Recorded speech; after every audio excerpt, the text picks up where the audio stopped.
नमस्कार दोस्तों, share market की दुनिया में आपका स्वागत है। दोस्तों, आज हम बात करेंगे स्टॉक मार्केट्स में हेलियोस म्यूचुअल फंड में काम करने वाले फंड मैनेजर दिलशॉ ईरानी क्या कहना चाहते हैं। दोस्तों, दिलशॉ ईरानी ने कल ये बताया कि मार्केट में अभी जो रिजल्ट्स आए हैं, यानी जो कॉरपोरेट्स अपना तिमाही रिजल्ट्स घोषित करते हैं, उसमें केवल बैंकिंग एंड फाइनेंशियल सर्विसेज ही ऐसा सेक्टर है जिसके रिजल्ट्स पॉजिटिव में आए हैं, यानी जिनकी कमाई में तरक्की हुई है, ग्रोथ हुई है। टोटल अगर हम 500 की 500 कंपनियां देख लें टॉप की इंडिया की, तो उनका जो टोटल ग्रोथ है वो मुश्किल से 2 या 3% है दोस्तों।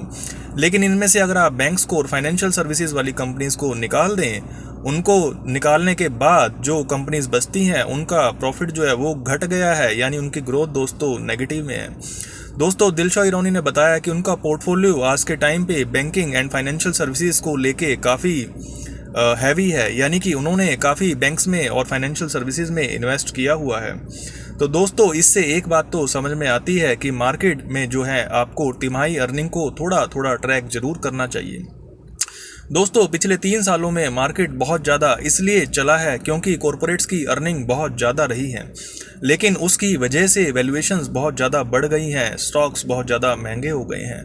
और अब कुछ फंड मैनेजर जैसे दिलशॉ ईरानी जैसे लोग ये कहने लगे हैं कि अगर अर्निंग्स का ऐसे ही बुरा हाल रहा, क्योंकि दोस्तों मार्च क्वार्टर में भी अर्निंग अच्छी नहीं थी, 5% अर्निंग कम हो गई थी, और अब जून क्वार्टर में भी अर्निंग्स जो हैं कम हो गई हैं।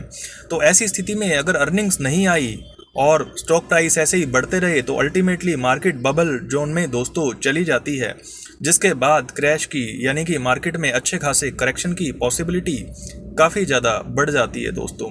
दिलशॉ ईरानी ने यह भी बताया कि वो प्लेटफॉर्म कंपनीज जैसे जोमेटो, पेटीएम वगैरह इस तरह की कंपनीज पे अच्छा रुख रखते हैं। उनको लगता है कि इनको ट्रैक करना ज़रूरी है क्योंकि इनका बिजनेस मॉडल ठीक ठाक होता है दोस्तों। इसके अलावा दिलशॉ ईरानी ने बताया कि केमिकल सेक्टर को वो पसंद नहीं करते। उनका कहना है कि चाइना में डिमांड कम होने की वजह से, चाइना से सप्लाई ना आने की वजह से इंडिया की कंपनीज को फ़ायदा हुआ था। चाइना ने एक समय पे डिसीजन लिया कि वहाँ पे पोल्यूशन की वजह से वो केमिकल कंपनियों पे थोड़ा सा पाबंदियाँ लगा रहे हैं।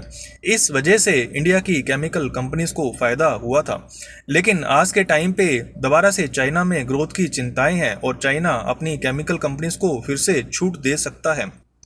ऐसे में भारतीय केमिकल कंपनीज को काफ़ी कंपटीशन का सामना करना पड़ेगा और इनके स्टॉक प्राइस के बढ़ने की दोस्तों उम्मीद नहीं है। इसके अलावा एफएमसीजी सेक्टर पे दिलशॉ ईरानी ने कहा कि स्टॉक्स में ग्रोथ रेट 10-11% मुश्किल से है, जबकि उनका प्राइस टू अर्निंग, यानी कि उनका जो शेयर का वैल्यूएशन है वो 70 या 80 के पी पे चल रहा है, जो कि बहुत महंगा है। इसका मतलब आपको एफएमसीजी सेक्टर से दूर रहना चाहिए। दिलशॉ ईरानी ने यह भी कहा कि उन्होंने पीएसयू, डिफेंस और रेलवे स्टॉक से दूरी बना के रखी हुई है। धन्यवाद।